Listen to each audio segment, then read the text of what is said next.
Shalom Bapak Ibu sekalian. Sering kali orang bertanya dengan saya, apakah yang mengalami proses hanya orang-orang yang berdosa? Hanya orang-orang yang melakukan kesalahan?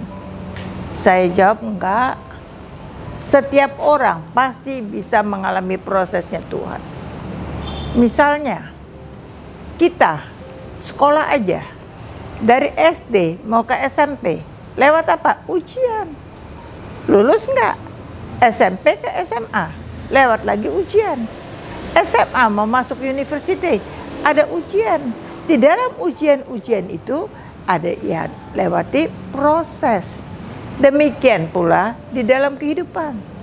Kita mau naik level, itu ada prosesnya. Tuhan izinkan. Tetapi firman Tuhan berkata, pencobaan-pencobaan yang Tuhan berikan kepada manusia, kepada saudara dan saya, tidak akan melebihi daripada kekuatan kita.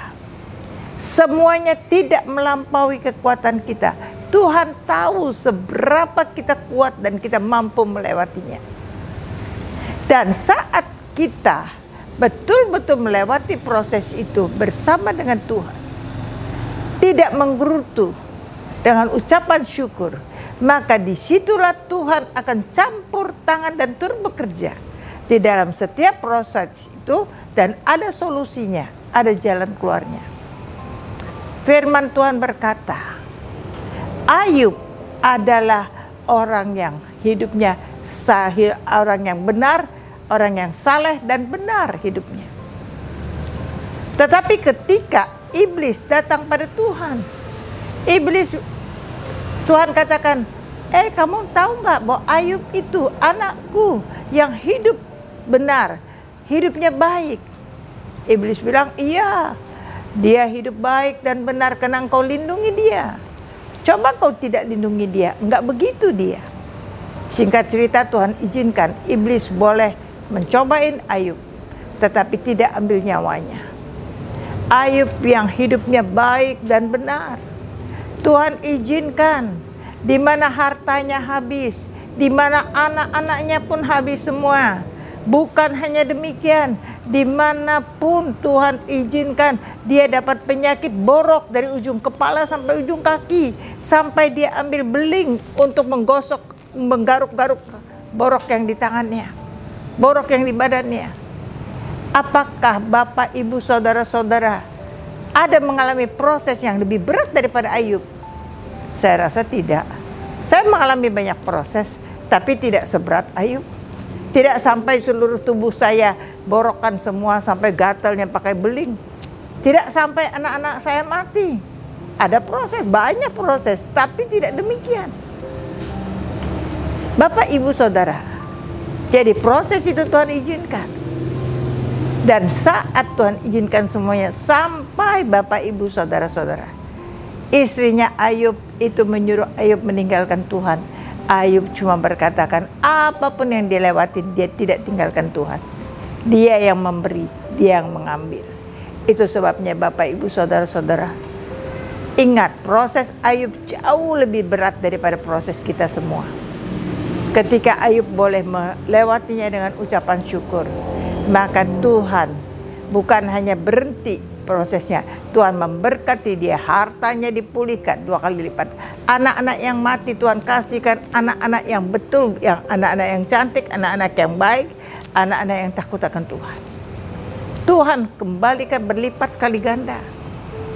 Itu sebabnya Bapak, Ibu, Saudara, proses yang Tuhan izinkan supaya kita lebih dewasa, supaya kita lebih kuat, kita punya kekuatan, karena proses demi proses yang dilewatin kita kuat, iman kita kuat. Maka pencuri itu tidak akan bisa datang di dalam kehidupan kita untuk mencuri, membunuh dan membinasakan. Siapa pencuri itu? Dialah iblis. Dia curi damai sejahtera kita, dia curi iman percaya kita, dia curi kehidupan kita, pola pikir kita, segala sesuatu dia curi. Dia pengen menghancurkan kita. Tetapi apabila kita berpegang kepada firman Tuhan, kita berdiri teguh bersama dengan Tuhan, proses itu Kenapa kita bisa lewati? Sebab Tuhan akan campur tangan dan turut bekerja. Tuhan tahu kapasitas kita. Sebelum kita jatuh tergeletak, maka tangan Tuhan yang akan menopang kita. Yang penting di dalam proses adalah respon kita, sikap hati kita. Kalau respon kita salah, sikap hati kita salah, maka proses ini akan membuat kita hancur. Jangan salahkan Tuhan, bukan Tuhan yang salah. Respon kita yang salah, berespon kita negatif, sikap hati kita tidak percaya. Sikap hati kita cuma bisa menyalahkan, dan kita tidak koreksi. Apabila kita mau introspeksi diri, kita mau koreksi Bapak Ibu Saudara, kita akan temukan di mana salah kita. Ayub, dia pribadi hidupnya baik dan benar. Tetapi dia tidak bisa membawa anak-anaknya hidup seperti dia, baik, benar, dan takut akan Tuhan 100%. Karena anak-anaknya masih hidup berpesta pora. Itu sebabnya Bapak Ibu Saudara-saudara, kita hidup bukan hanya untuk kita. Kita hidup untuk keturunan kita. Kita hidup bukan hanya kehidupan kita, bukan hanya untuk diri kita, tetapi menjadi teladan. Bagaimana kita mau mengajarkan anak-anak kita, bagaimana kita mau mengajarkan cucu-cucu kita, kalau kita tidak bisa melakukan apa yang kita ajarkan kepada mereka. Sebelum mengajarkan kepada keturunan kita, sebelum mengajarkan kepada orang lain, maka tunjuklah diri sendiri, introspeksilah diri kita sendiri, apakah kita sudah melakukannya. Apakah kita sudah hidup benar? Apakah di dalam kehidupan kita melakukan apa yang Tuhan mau?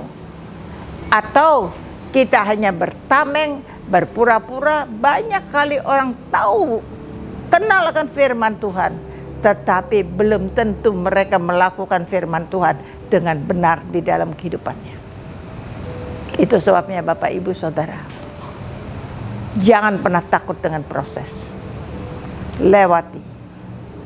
Orang yang bisa melewati proses bersama dengan Tuhan, dia mengalami ucapan syukur, damai sejahtera, sukacita, dan proses itu membuat dia menjadi kuat.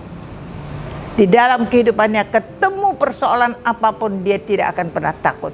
Dia tidak akan pernah menyerah, tetapi dia berserah total dengan Tuhan. Dan bersama dengan Tuhan, orang-orang akan lihat kehidupannya yang berubah, pola pikirnya yang berubah, kata-katanya yang berubah, segala sesuatu yang berubah di dalam hidupnya. Sehingga orang melihat ada Tuhan yang luar biasa, ada Tuhan yang hidup, yang ajaib, yang membuat dia proses apapun yang dia lewatin bersama dengan Tuhan, dia keluar sebagai pemenang. Bapak Ibu Saudara-saudara, saya hari ini ngerekam 4 rekaman tentang proses. Proses itu adalah anugerah. Lewati proses dengan ucapan syukur. Proses itu membuat kita menjadi dewasa. Dan proses itu memberikan kita kekuatan. Ketika Bapak Ibu boleh dengarkan setiap video tentang proses dan berkata kepada Tuhan, Tuhan, aku tidak takut dengan proses. Aku mau melewati setiap proses. Maka dari itu Tuhan, jaga hatiku, jaga pikiranku, jaga perasaanku, pegang tanganku, tuntun langkahku.